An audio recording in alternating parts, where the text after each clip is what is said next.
If you get your fueling wrong during a marathon, you will hit the wall, no matter how fit you are. Hi, I'm James Hudson, a sport nutritionist and runner, and I actually used to create supplements, so I'm one of the few people who knows what all those random, unpronounceable ingredients actually are. Today, I'm going to show you exactly when to fuel during your marathon so that you can run strong from the start line all the way to the finish. We are going to cover gels, electrolytes, hydration, and caffeine, as well as what happens when you get it wrong. So if you've had the wheels come off at mile 18 or 20, you're gonna wanna watch this one to the end. So the number one mistake I see is people waiting until they feel tired before they take their first gel.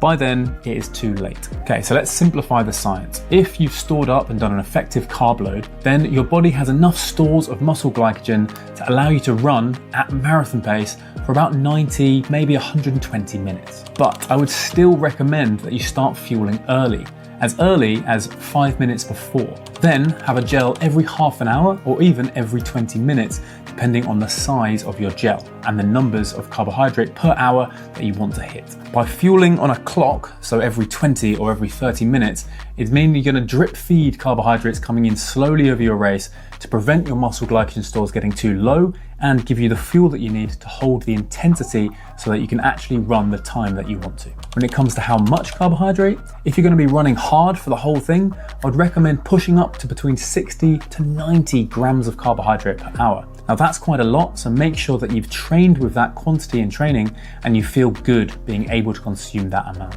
Here's a tip, that is usually 2 to 3 gels per hour. But I want you to be informed, so look at the nutritional information on your gel and see how much carbohydrate is actually in there. And do the maths to make sure you're in that right range for you per hour. I also recommend alternating different flavors of gels and even different brands. This is going to help prevent flavor fatigue and boredom. But again, make sure you've practiced with all of those brands in training. Personally, I like to move towards unflavored gels at the end of the race where you don't really feel like you want to fuel and you just need to get it in. So if your current race nutrition plan is just wing it, then you're leaving your race up to chance. Right, let's talk caffeine. Now, caffeine is not just for waking you up in the morning. It is a legitimate performance enhancer for endurance athletes. So caffeine will peak in your system after about 30 to 60 minutes.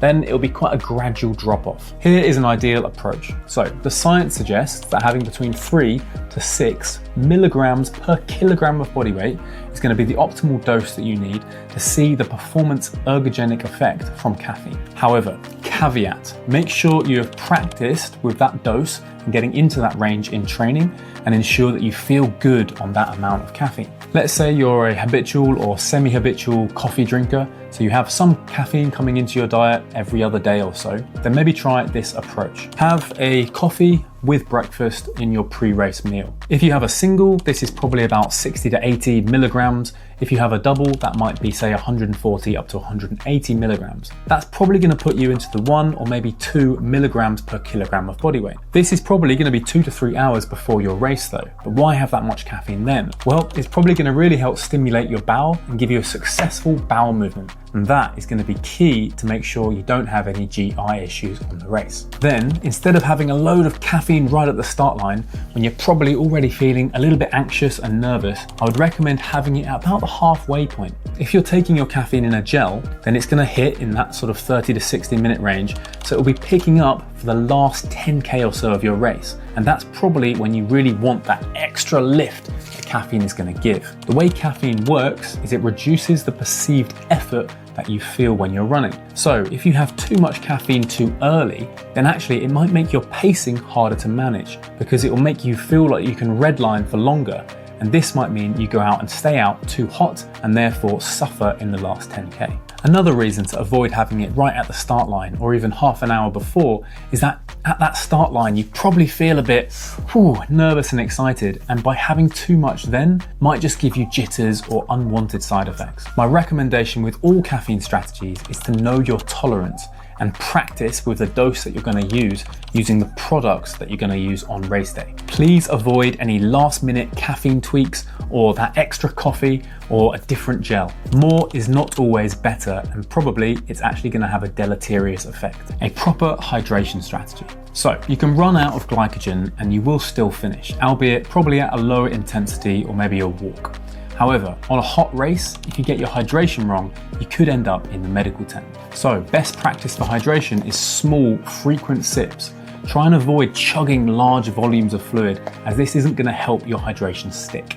A good habit that I recommend then is taking some bottles with you so that you have more opportunities instead of just the ones at the aid stations to drink. Personally, what I did during my 3-hour marathon at Edinburgh was I took 2 bottles and I drank these until they were gone. Then at aid stations, I collected bottles and actually refilled them on the move so that I was then able to still continue drinking to thirst in the last half of the race. Another good strategy is to alternate between plain water and sports drinks. This will help drip feed that extra bit of carbohydrate coming in from a carbohydrate source that's going to be easy on your gut. How much electrolytes do you need during? Well, unless you are a very heavy sweater and you have a high sweat sodium concentration and you plan to drink more than 70% of your losses, you don't need to consume additional sodium during your run. Typically, I only recommend electrolytes coming in for my ultra athletes who are going to be going all day. And then we'll get very specific as to their requirement, looking at how much fluid they're actually replacing and their personal electrolyte needs. For more information on this, check out my video on electrolytes and hydration. Now, if you're starting to get a bit nervous because it's looking like your race is going to be a hot one,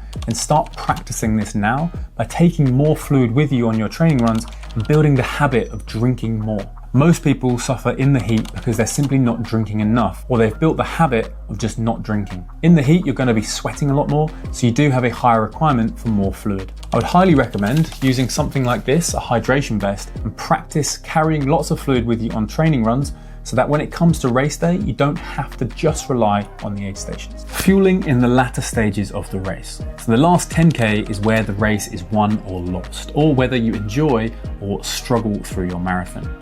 And your fueling in this stage of the race is really going to determine which camp you are in. So by mile 20, your muscle glycogen stores are a little bit low and your brain is screaming out for you to stop. But you need to keep your gels coming in on that schedule because you're not only fueling the physiological act of running, you're also fueling your brain, which will make it easier to keep pushing on. So I'd highly recommend that you don't skip your gels just because you feel like you don't want to eat. Here's a tip. If you do feel like you don't want to eat, this could be a sign that you're underhydrated. So take some extra fluid on with your gels. I would always recommend having your gel, having a few sips of water to help wash it down. If your stomach is really rebelling, then I would recommend trying to have some liquid carbohydrate, so make it to that aid station and get a sports drink on board. Another little tip I like to give clients is to have a little mental checklist. So maybe every kilometer or mile, when your watch buzzes or you see a sign, use that as a cue to have a mental checklist. How am I feeling? How's my running form? When do I need to eat? How are my thirst signals doing? Do I need to drink? If you're then able to listen to your body and respond accordingly because you've got all your hydration and fueling on you, you're going to be teeing yourself up for a successful race. So how does underfueling feel? So if you've ever had that moment where your legs just turn to concrete or it feels like you've just been unplugged, that is not bad luck. That is underfueling. So the symptoms may be sudden fatigue, heavy legs, a loss of focus, irritability, or even feeling slightly cold or chilled. That running into the wall feeling is muscle glycogen depletion, and it is avoidable. Once you're in the hole, it's going to be a lot harder to climb out mid-race. So we want to try and plan your carbohydrate intake so that you don't get to that point. The best strategy and prevention is to start fueling early and fueling consistently all the way to the finish line whilst consuming enough fluid to thirst. Marathons aren't just about the miles you've ran, they're about the fuel that you've planned for your race. So if this video has helped you, feel free to subscribe for more evidence-based sport nutrition advice. And if you're curious to know how I fueled for my marathon, then watch my latest video, sub 3 hour marathon attempt.